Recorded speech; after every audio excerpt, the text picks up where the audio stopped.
बिस्मिल्लाहिर्रहमानिर्रहीम। मलिक आबिद साहबान जमहूरिया आवाज़ से आपसे मुखातिब हूँ।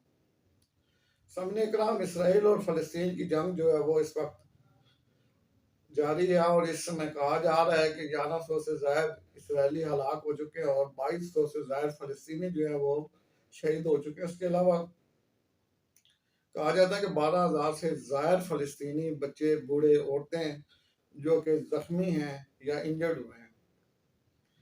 समझने का इससे पहले भी मैंने फ़लस्तीन इसराइल के दरमियान एक व्लॉग बनाया था। अगर आप देखना चाहें तो वो मेरे इस व्लॉग में शामिल होगा, मेरी इस आइडियाज़ में। लेकिन मैं थोड़ी सी हिस्ट्री में आपको बता देता हूँ कि ये जो इसराइल या फ़लस्तीन है, यरूशलेम इसको कहते हैं, ये बेसिकली तौर पे उस्मानिया दौर में खिलाफत उस्मानिया का इलाका हुआ करता था और ये बाद में जब बरतानिया ने और फ्रांस ने जब उस्मानिया दौर का खात्मा हुआ तो ये कुछ हिस्सा फ्रांस के पास चला गया और कुछ हिस्सा जो है वो बरतानिया के पास आ गया।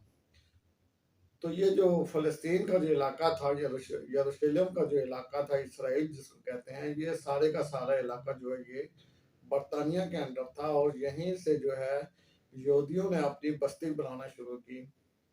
तो कहा जाता है कि 1947 में, मैं मुख्तसर आपको बताता हूँ, लम्बा बिलाग नहीं करना चाहता, कि 1947 में वोटिंग के जरिए ये दो रियासतों का क़याम हुआ जिसमें ये कहा गया कि एक रियासत फ़लस्तीन होगी और एक रियासत जो है वो इसराइल होगी। लेकिन 1948 में जब इसराइल रियासत का ऐलान हुआ तो इराक ने, शाम ने, उर्दन ने और मिस्र ने इसराइल पे हमला कर दिया और इस जंग में इसराइल को बुरी तरह शिकस्त हुई और इसराइल महदूद होकर रह गया और बाकी जो फ़लस्तीन का जो इलाका, जो फ़लस्तीन के हिस्से में था, ये गज़बा की यानी वो इलाका जो है वो फ़लस्तीन के पास ही रहा।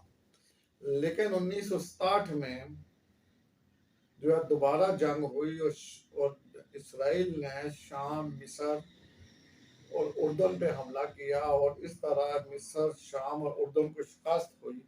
इस शिकस्त में कहा जाता है कि ये जो गज़वा की पट्टी थी ये मिस्र के पास थी और ये जनाब अली मिस्र से जो है इसराइल ने छीन ली और उर्दन से जो है एक गोलान का इलाका उन्होंने छोड़ा।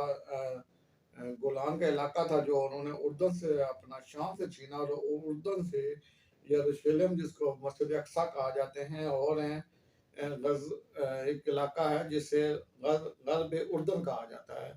ये इलाके जो है ये उर्दन के थे जो कि इसराइल ने जो है इस 1960 की जंग में इन ममालिक से छीने थे। लेकिन 1973 में फिर शाम ने और मिस्र ने इसराइल पे जब हमला किया तो इस हमले में जनाब अली मिस्र ने तो अपना एक इलाका था सीनियारिटी जिसको कहा जाता है वो वापस लिया, लेकिन वो गज़वा की पट्टी वापस ना ले सका और शाम भी अपना जो है अपना जो खोया हुआ वो गोलान का इलाका था वो वापस ना ले सका। इस 6 साल के बाद ये जंग इख्तिताम पजीर हुई।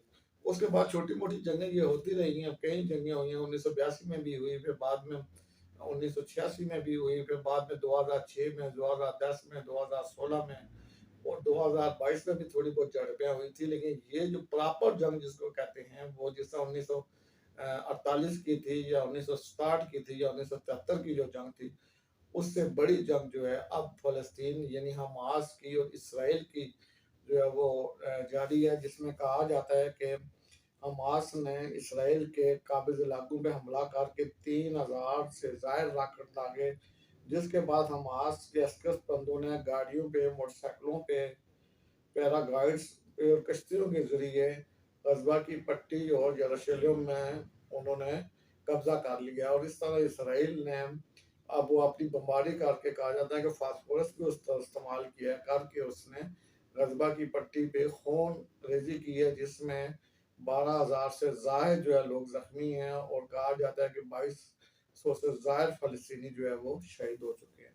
लेकिन मौजूदा जो अपडेट है मैं आपसे वो गुजारिश करना चाहता हूँ कि इस वक्त कल जो है वो OIC का इजलास यानी इस्लामी तंजीम तावन तंजीम का इजलास हुआ, जिसकी सदारत जो है वह सऊदी अरब ने की थी, क्योंकि सऊदी अरब इस वक्त वो इनके सरबराह हैं, तो इसलिए वहीं पे इन वज़ीर ख़ारजा का इजलास हुआ, जिसकी जो अपडेट आई थी वो ये थी कि सऊदी अरब ने कि जिसमें गज़बा इसराइली फ़ौज की जारियत की मज़म्मत की और मौजूदा गज़बा के हालात और और लोगों की शहादतों पे गौर व फ़िक्र करके सैकड़ों फ़लस्तीनी शहीद हुए, गम व गुस्से का इज़हार किया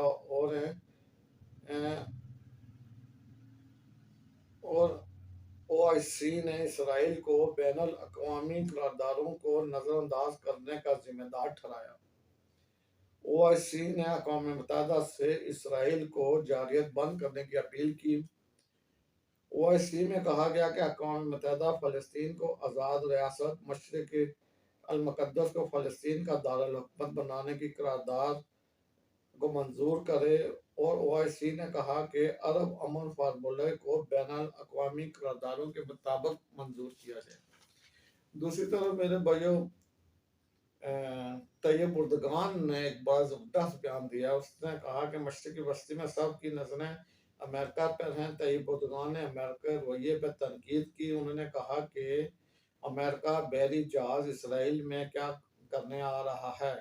उन्होंने कहा कि अमेरिका गज़बा और इसके इर्द गिर्द हमला करके और तबाह करके इंतहाई संगीन कत्लेआम करना चाहता है। तैयब उर्दगान ने कहा कि शाम में इस वक्त अमेरिका के 20 से ज़ायद फौजी अड्डे हैं और ये अड्डे शाम में क्या कर रहे हैं। अमेरिका ने तुर्की के बगैर पायलट वाले फ़ज़ाई गाड़ी को भी मार गिराया। तुर्किया इस वक्त नीटो का अमेरिका पार्टनर है। उन्होंने कहा कि अमेरिका ने तमाम दहशतगर्द तंजीमों को तरबियत दी और अभी भी वो इन दहशतगर्द तंजीमों को तरबियत देता है, इन्हें दाश वगैरह और तालिबान वगैरह को। उन्होंने कहा कि इस वक्त गज़बा से पानी, बिजली, इंटरनेट सर्विस मअतल है। अस्पतालों की बुरी हालत है। इबादत गाहों और अस्पतालों को निशाना बनाया जा रहा है। इंसानी हुकूक क्या कर रहे हैं। दूसरी तरफ मेरे भाइयों, मलेशिया ने गज़बा के लिए 2 लाख अमेरिकी डॉलर का ऐलान किया है। फ़लस्तीन ने इल्ज़ाम लगाया है कि इसराइल ममनू फास्फोरस बम इस्तेमाल करता है। इसराइल गुंजान आबाद इलाकों में ज़ेरे बसने वाले लोगों पे फास्फोरस बम इस्तेमाल करता है जो कि बैनुल अक़वामी क़वानीन के खिलाफ हैं। इसके अलावा इसराइल अस्पतालों एम्बुलेंसों को भी निशाना बना रहा है। सऊदी मुखालिफ जो है एक ऑर्थोपेडिक्स यहूदी होते हैं। ये यहूदियों की एक यानी कि एक नई यानी एक तंजीम है जो कि मुसलमानों के साथ चाहती है। उन्होंने भी ये बयान दिया कि फ़लस्तीन के साथ खड़े हैं। इसराइल रियासत पहले मुसलमानों और यहूदियों को आपस में लड़ाना चाहती है, हालांकि यहूदी और मुसलमान आपस में अमन से रहना चाहते हैं।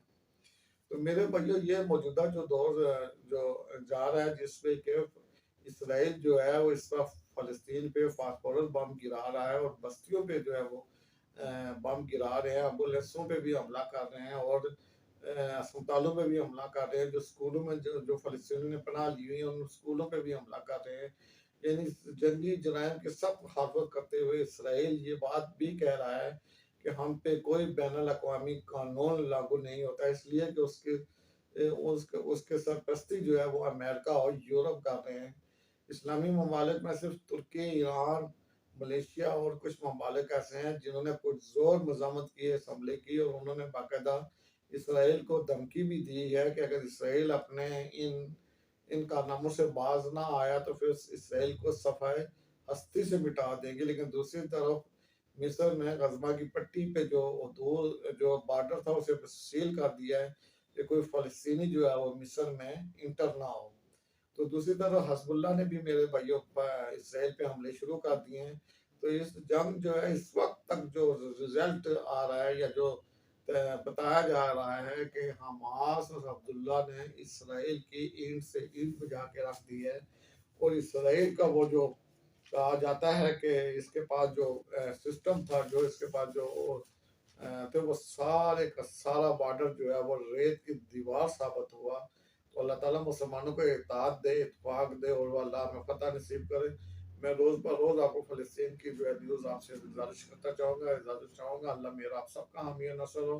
अल्लाह ताला मुसलमानों को फतह नसीब करे। अस्सलाम वालेकुम व रहमतुल्लाहि व बरकातहू।